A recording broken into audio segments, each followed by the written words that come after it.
feel like my other videos so far have started kind of slow. I feel like I gotta record like a hype intro. I'm adding a new class to Terraria, complete with new weapons, new armor sets, new no. This isn't me. It's been a while. As always, thank you guys for the support so far, and for your patience. It has been... I don't know when this video is going to be out, but definitely several months after the last one. I've been making progress, though. It doesn't mean I stopped working on the mod. I was hoping it would be released by now, and there are a lot of people in the comments like, when's it gonna be out? When's it gonna be out? Where can I play it?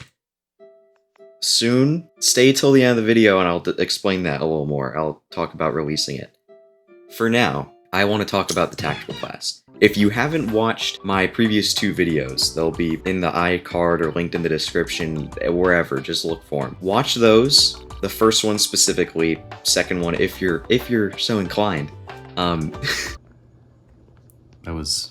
That was corny as hell. I'm sorry. The first one explains the basic gist of the tactical class, but I'll go over it again here. The tactical class is sort of meant to fill what I feel like is almost like a void in the gameplay combat loop of the ranger class, but also kind of the summoner class. You have the main weapon you're using most often, your marking weapon, which takes the form of dart guns and a couple exceptions. I'll get into those later, maybe. And you use these weapons to apply a marker on enemies. There's also flasks for melee and whips. There's paint bullets that do the same thing for rangers, so that, you know, there's multi-classing. But the gist is you don't do that much damage, but you apply these markers. When you have a marker on a target, that allows you to use the other weapon type, a stratagem, to greater effectiveness. Most of them you can use without any marked enemies. Most of them, again, I'll get into specifics later. Certain stratagems will home in on marked enemies. Certain stratagems deal extra damage to marked enemies. Certain stratagems only give marked enemies a certain debuff or something like that. There's a lot of variety.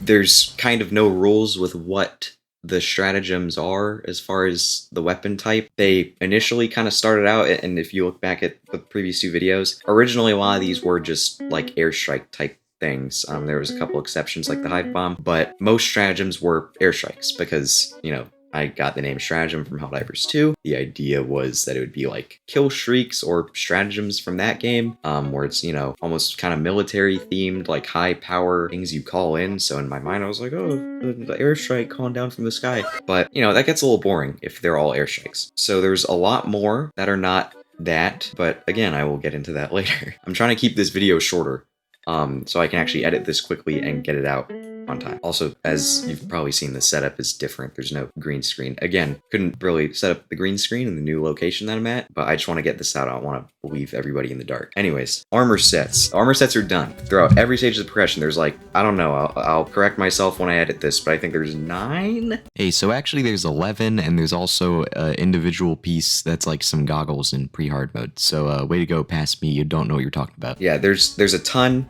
I'm not going to go over all of them in detail right now, but aside from the two that I've gone over in previous videos, the Slayer armor and Glacial Monarch armor, there's some that I've added that do still have really cool armor set bonuses that I would like to touch on a little bit. First one is pretty late hard mode. It's the Pelagic armor. You get it from Duke Fishron, obviously, based on how it looks. And the set bonus of this one, aside from like having some like water-related stuff, like you can swim better and all that, it gives you this effect called Pelagic Fury. Pelagic Fury gives you a damage increase to specifically only tactical damage based on how many marked enemies there are. It's not within a certain radius, just how many enemies total are marked. The first amount you get with 0 enemies is 10%, and it keeps going up and up and up at a slower rate. The function is like a square root function, so it's like up, and then it starts to plateau a little bit. But the max damage increase you get is 30%, which is a lot.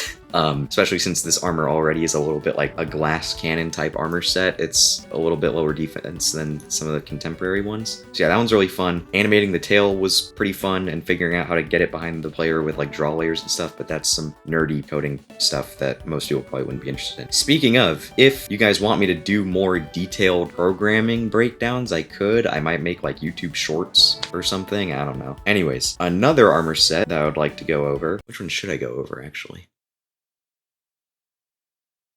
It's another late hard mode one. It's the lunar fragment one, kind of. I didn't want to add a whole new lunar pillar, but I didn't want to leave this class out of getting, you know, the post Moonlord armor set. So what you need to make is Nova fragments. Nova fragments are a combination of all 4 existing fragments, and it makes this like rainbow starburst kind of one. But the armor set, I might need to balance it a bit. It's a little overpowered, but the set bonus it gives you, aside from stat related stuff, is that when a stratagem specifically, when they critical hit, there's a chance that that critical hit creates this rainbow burst explosion thing to basically like super crit. The size of this explosion scales with the amount of damage that the super crit is doing. But what's really fun is that these supernova explosions can also super crit. What? So you can keep getting these infinite cycles. Well, I shouldn't say infinite, but theoretically they are infinite cycles of like recursive critical hits. The most I've ever seen in testing was like 6, but still, if I gotta move on. I gotta move on. I'm trying to keep this less than 20 minutes. Marking weapons. Marking weapons are also pretty much done for every stage of progression. There's not a whole lot of crazy new ones that I need to touch on in specific detail, but one that I would like to point out is the Atlatl. Atlatl. Which is based on a comment from, I don't know if it was the first video or second video, one of them. Somebody mentioned adding an Atlatl. Thank you for that. That was a really good idea. The Atlatl that I decided to add is you make it with like the jungle stuff, so like vines, stingers, spores. And it is both a stratagem and a marking weapon. So what this means is that it has a cooldown. It's only a 1 second cooldown, but it itself, when you throw it, like kind of like, you know, it's this thing that you throw with the, it throws a spear, but it's like a wood, I don't know, I'll put a picture of a real one. When you throw the spear, or the dart, it has a chance to mark enemies like a regular marking weapon. When you have a marked target, the Atlatl will home in on that target and deal extra damage, and it also moves faster. It's a fun little gameplay loop because you have to like hit that first shot because it's a little hard to hit. It basically has the same speed and arc of like an arrow, so you have to hit that first one, but then once you get that first or second one to mark the enemy, then they all just keep homing in on it, and then you can just like burst something down. But I need to move on. Stratagems. Now, this is where the bulk of the work needs to be done with finishing the tactical class. This is kind of the only thing I still need to do, because the stratagems, I want them to be all unique. They gotta be fun to use. They can't just feel like reskins of one another, because that would go against my whole design philosophy of this class. I want them all to feel like unique, like activated abilities. First ones I'm gonna touch on, because I've mentioned them in previous videos, but didn't really flesh them out that much. They weren't really done. It was all like in my head. Smoking mirrors, pre-recorded bullshit. The link stratagems. So I think in the first video touched on how you need these like uplink accessories, and there's different tiers of the accessory that enable you to use the different tiers of those weapons. And if you have, let's say, one of the stratagems that's a tier 1, if you have the tier 3 or 4 version of the accessory equipped, it actually makes the earlier game weapons a little better and still viable for that point in progression that you would be at. The one that I showed as an example, the Napalm Strike, let's use that as an example. So the Napalm Strike is a tier 2. So you need the tier 2 version of the uplink to even use it at all. And at the base level at tier 2, it's, you know, calls down a big payload and then big fire explosion, and it's like the Molotov cocktail kind of tiny fire projectile that sits on the ground for a little while. It's really cool. It's like pretty to look at. Also, the particle effects are neat, but you know, that's about it. And also it does extra damage to marked targets. If you have the tier 3 version, the damage multiplier against marked targets goes up a little bit, and also it becomes Shadow Flame Napalm. So you're going to be doing more damage over time, and also can actually apply the damage over time to more things, and the base damage is even increased a little bit. It also just looks cool because it's purple now. Now, tier 4, and this is post Moonlord, you need Illuminite for this. It becomes Solar Napalm. So it has the same kind of colors of like the solar weapons, like a bright kind of yellowy orange fire. There's way more of the fire. The damage multiplier goes up even more. The base damage goes up even more. You know, you get the picture. There's also some other cool ones like the Airstrike. At tier 1, it's just a regular Airstrike, just a big bomb. And then by the time you get to tier 4, it's a recursive cluster bomb, like the first big explosion, and then it shoots off like, I don't know, 4 secondary explosions, and then those secondary explosions have a bunch more explosions, and it looks all like fireworks, and it's just like shock and awe. It's so cool. I'm so happy with how those ones are coming out. Another stratagem I'd like to touch on really quick, because it's a good example of multi-classing. People wanted me to add some good multi-classing, and this is the only one that's like finished thus far. It's called the Creeping Death. The base damage that it does is identical to whatever your max mana is. So if you have some kind of magic armor set on, this is pre-hard mode, so let's say you have jungle armor on, that gives you what?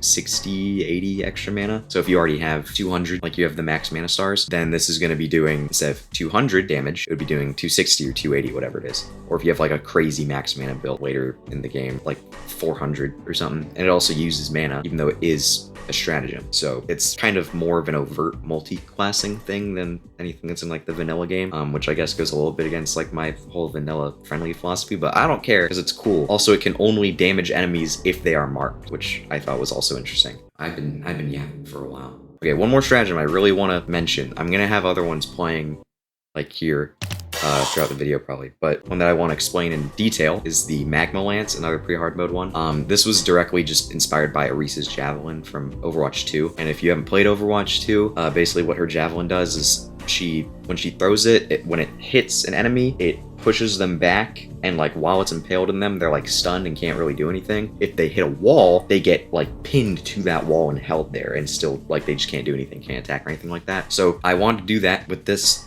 Lance thing. It was pretty hard to program that projectile. It throws like a javelin. When it hits an enemy, only if that enemy is marked, when it hits a marked enemy, it sends them flying back, like insane knockback. And while they're flying back, if they hit a wall, then they get pinned and held there and they can't move, can't do anything. It's really fun to use. The sound effects are cool.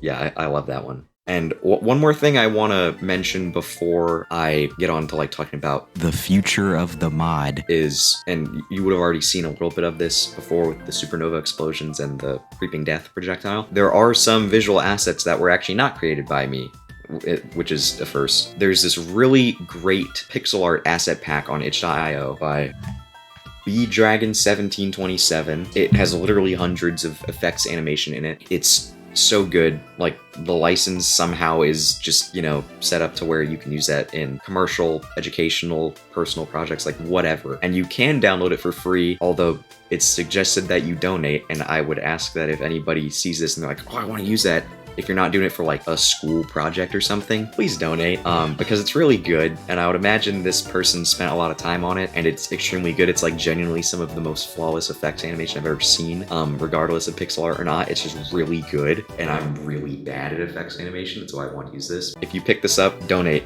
to them. Speaking of donations, my coffee account is in the description if you want to buy me a coffee.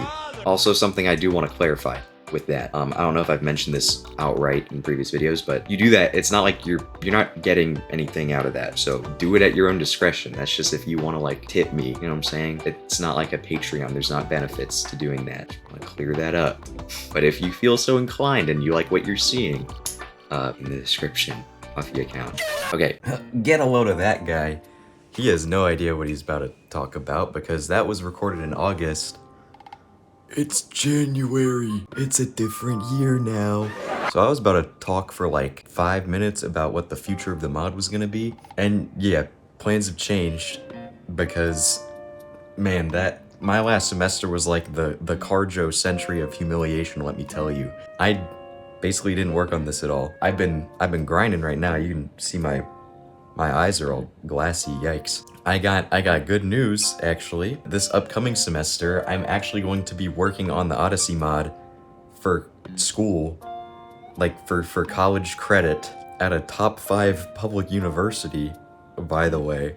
Apparently you can make Terraria mods. That's pretty awesome, for independent study. So I'm gonna be incentivized to work on this for a grade. I think the release of the mod would be like my final, essentially. Like by the end of this semester, I will have this mod released because my GPA depends on it. So that's gonna whip me into shape, I think, and I'm gonna have, you know, industry veteran giving me constant feedback. Look out for the Odyssey mod getting released. I don't know, I might release it sooner and then do like an update. Like maybe I'll release it in the middle of the semester and then at the end of the semester make a big update, because the plan right now is for the insectoids to be kind of like a separate update, like they won't be in at launch, and then I'll just add that event and the stuff related to it as an update, but we shall see. So at the very latest, Odyssey will finally be out in April of 2026, which Man, that's kind of painful to say that it's taken me this long. But hey, it's just me, and that B Dragon 1727. Hope I got that right. Asset pack. Yeah, just me. Maybe I'll get somebody to make some music. But beyond that, I want this to be a solo endeavor. I am not taking help from anybody. This is my passion project. I want to see what I can do on my own. Maybe in the future I could work on a mod with a team, but it won't be this one. So, bear with me. If you want to support me, coffee account in the description, just saying. Back to Carjo of Christmas Past. Whoa. I'm gonna take a swig of my little elixir of productivity. As always, thank you for all of the support so far. This is more support than I ever could have imagined I would get on these videos. Thought I was gonna get like 5 views. That's it. But, you know, the thousands of you that have watched and subscribed and liked whatever, you know, it does mean the world to me that people are interested in this project. And, you know, it started as doing this for me, for fun, but now I feel like I'm also doing it for you guys. But, yeah. I feel like in the other 2 videos, I, like, did a little silly thing at the end to, like, end out the video. Check out these pants! They're flare pants. Is that not lit? I think it's pretty sick.